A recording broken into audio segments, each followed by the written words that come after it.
Hi everyone, and welcome to Almost Cancelled. I'm Peter, and this is Connor. Hey guys.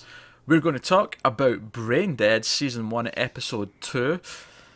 The title of this episode, in full, is Playing Politics, Living Life in the Shadow of Budget Showdown, a Critique.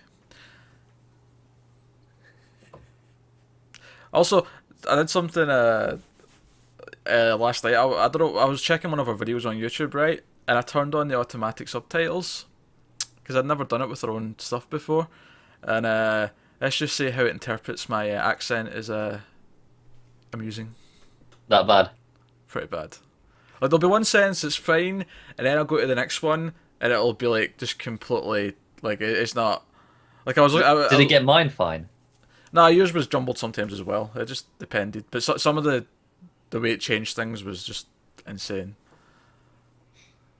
I have to check this out. I'm amused. But there you go. That's worth checking out, folks. Turn on the automatic captions and see how it mangles the sentences. But anyway, now we're here to talk about BrainDead.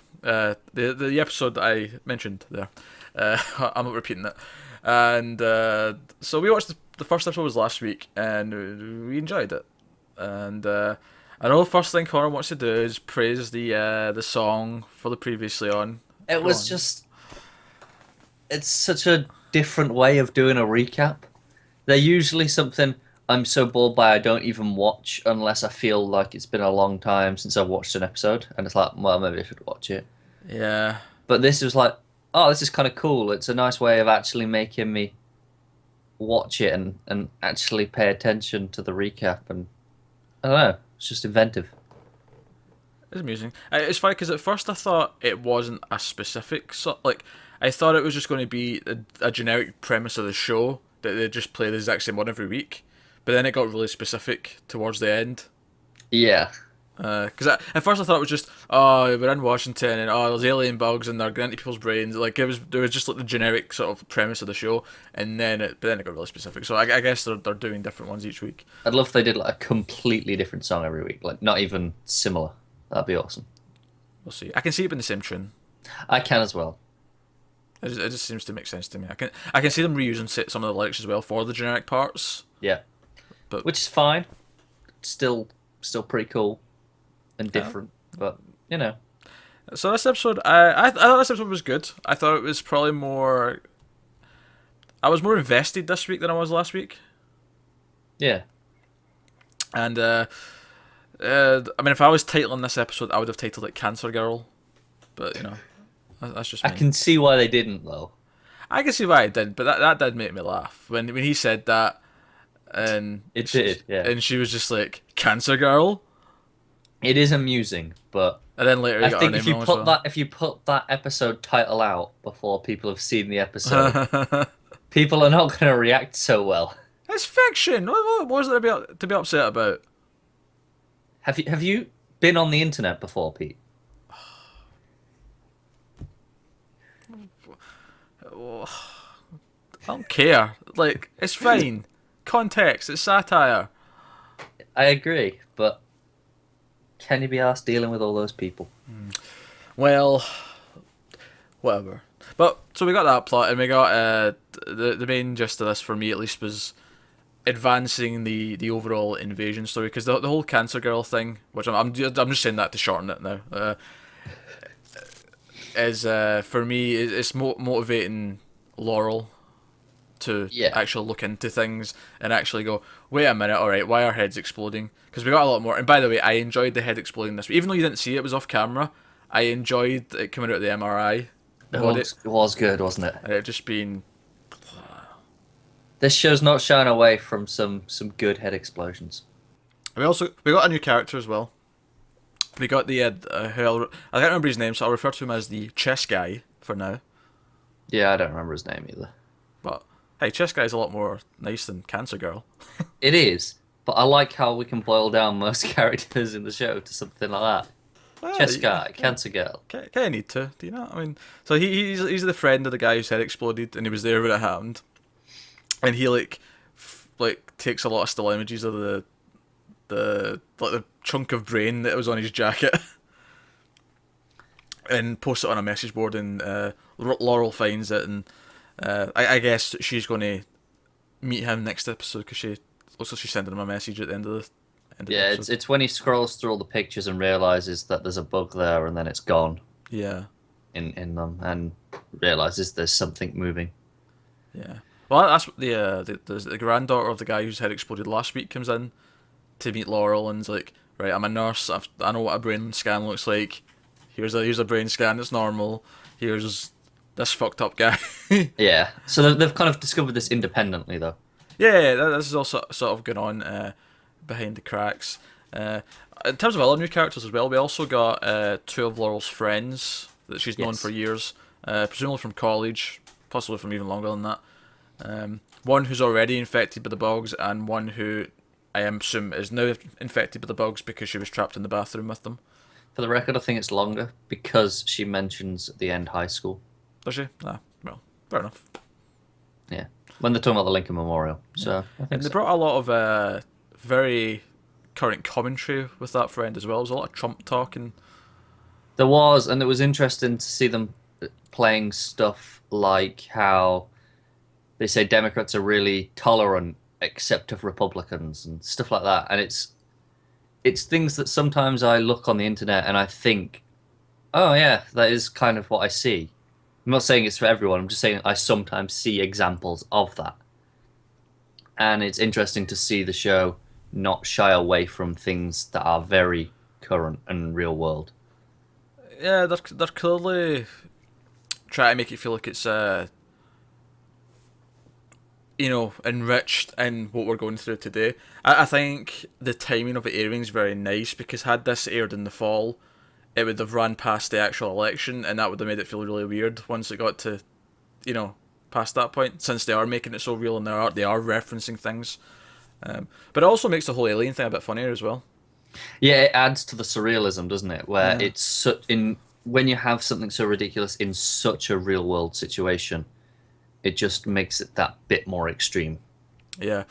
We also had the rival sort of underman of the Republicans play Laurel again Yes. by tricking her and making her take bait, but she's not very happy with. She won't be trusting him again anytime She was soon. pretty gullible, though, to be fair.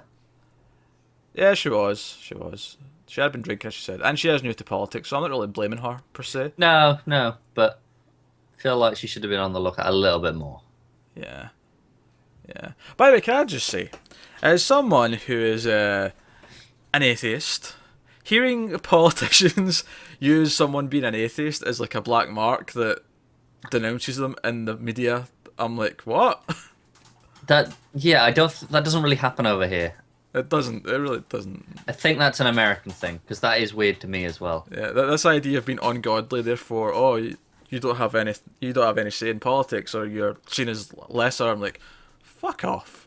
Yeah, it's that's really strange to us because over here, religion is not a part of politics at all. Like there is Nah, not any. It's never like, mentioned. It's like I know like America has like a separation of religion and state, and like there's divorce, but they're more closely entwined in your personal lives, I think. So it is naturally there. Whereas over here, it's less of a thing to shout about in politics. It's just not there. Yeah. So that was a bit odd for me. Yeah. Because it made me like, alright, the guy's kind of this crazy nut job who's like claiming Lincoln was gay, right? To be fair, I've seen other people say that before in the past. Really? I've never heard that before. I thought Yeah. No, I've seen things of saying that before. fair enough. But but that they were making him sound like a bit of a crazy, Yeah. theorist. But then when they said, "Oh, he's an atheist," I'm like, "Well, I'm on his side again." Yeah. I think it is interesting how the crazy nut job is the unreligious one, like compared to like whereas if to go with the very real world setting that this is in, and the Donald Trump approach to Muslims, for example, where it's kind of crazy nut jobs because of religion, Well, whereas this is the opposite. this is even the that's maybe just exposing or pointing out maybe some hypocrisy that perhaps exists in the real world. But it's even that side of things is kind of brought up when the FBI guy comes to ask about the exploding head, and he tries to blame it on the driver, who happens to have a very Eastern Asian name, or Yes. Eastern Asian, Middle Eastern name. Sorry. Yeah. And she's like, I don't think this is terrorism. Yeah. It's funny because he's like proper beating around the bush with it. He's like, Yeah. "Oh, do you think it was the driver?" And she's like, "I don't even know who the driver was." Yeah, yeah. So it's poking at real things like that, and it's bringing them up sort of amidst all of these crazy alien things that are going on. And Tony Shalhoub's character, apparently the Republicans now want to just cut, was it school funding, and there's like 3 or 4 things, and they're all things that we need in society, and he just wants to get rid of them all. Yeah. Which was just kind of wacky, insane. So the brother almost gets alienified. Yeah. Or body snatched. I call it body snatched because it's very invasive of the body snatch. It is, but it is. But he sneaks out just in time. But he does get his job taken though by the older woman whose name I can't quite remember. Do we actually see him lose the job? Because we see a call for the vote of like no confidence. Oh in, yeah, essentially. true. Well, I guess maybe that'll be an ongoing thing, perhaps. I imagine at least next episode will be him fighting for his job, campaigning for it to keep it. Essentially, maybe I'm wrong, but no, you're probably right. I didn't think about that as much as that. Also, I'll also say the show clearly at least saved enough budget so they could go and actually film at the Lincoln Memorial, which was cool. Yeah. That felt very authentic. It has to when you've got something as recognisable as that, though, doesn't it? Yeah, but it didn't feel like it was green screened. It didn't feel like it was anything like that. It just felt like they walked in and shot some stuff in there. Yeah, and that's always good because you've got to sometimes. Yeah, you've also got to turn your phone off when you're recording do. stuff for podcasts and YouTube. I do, and that's my bad. Yeah, that is your bad. Just be glad my next alarm didn't go off because that's going off soon. Anything else you would like to add for this episode? I really like the music. It kind of does what a lot of political shows do with the brass and the bouncing strings, but then kind of twists it for this surrealism. And I think it's really fun. I have to admit, the politics stuff is definitely the lesser interesting things for me. See when they're talking about turning the Senate members and all that, and they're like, that stuff's kind of like, okay, it's there, but it's like the investigation of aliens. See, that's the thing for me. I quite enjoy like the political shows anyway, so that stuff is being handled quite well, and I'm enjoying that just as much. See, that on its own, because I watched House. I've seen the first 2 seasons of House of Cards, and I think it's a good show. But sometimes in that as well, the political stuff, it just gets a bit too Yeah, see, I like all that stuff in it, so. But I have to imagine that this will somewhat focus. Its focus might shift more towards the alien stuff as it goes on, because I imagine, at least from Laurel's point of view, as she discovers more of this shit, her attention surely has to be more focused on that. Yeah, I think it's smart of them to put the government in shutdown as well, because at least while they're dealing with certain things, it's not the day-to-day politics that would be happening all the time. It's let's focus on one thing at a time. Yeah. And I think that helps them. That can keep the focus off it if they need to. That said, Tony Shalhoub being a complete sleazeball while he's been an alien is actually kind of glorious to watch. It is pretty fun, isn't it? When they denounce the cancer girl's father, and he's just like, "You give me a knife, and I cut from stomach to chin," or whatever he says. Like, Jesus Christ, come on. It's good. It's good. But no, that was an enjoyable second episode. I was into it. Yeah, I'm really happy with this show. It's been a nice surprise.